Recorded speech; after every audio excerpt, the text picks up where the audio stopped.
Sally Horner was just 11 years old when she made the kind of mistake that should have ended with a stern warning and a red face, but instead, it ruined her life. It started in the spring of 1948 in Camden, New Jersey. A couple of girls at school dared her to steal something from the Woolworth's five and dime store. Just a notebook. Harmless enough, right?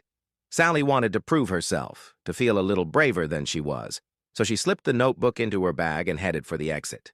That's when the man grabbed her wrist. He was tall, neatly dressed in a suit and tie. He told her he was from the FBI, that stealing was a federal offense, that she was in serious trouble. Sally froze. She begged him not to call the police. She swore she'd never do it again. The man looked her up and down, then said he'd let her off this time, but he'd be watching her, closely. That man's name was Frank LaSalle. He was no FBI agent. He was a 51-year-old drifter, a convicted sex offender who had already kidnapped and molested girls before.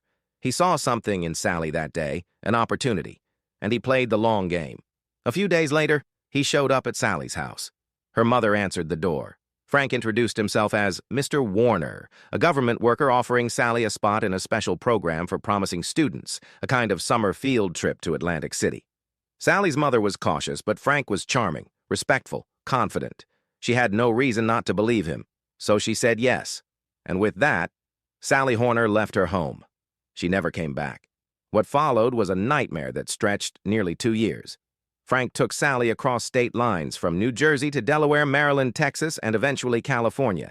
In every town, he gave her a fake identity. He enrolled her in schools, claiming to be her father. When that didn't work, he kept her locked inside trailer parks or seedy motels. He abused her relentlessly, told her that if she tried to run, he'd kill her mother, that the police would never believe her, that she belonged to him.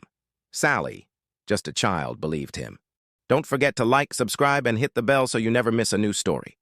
Until next time, stay safe, stay curious, and remember, the most terrifying stories are the ones that are true.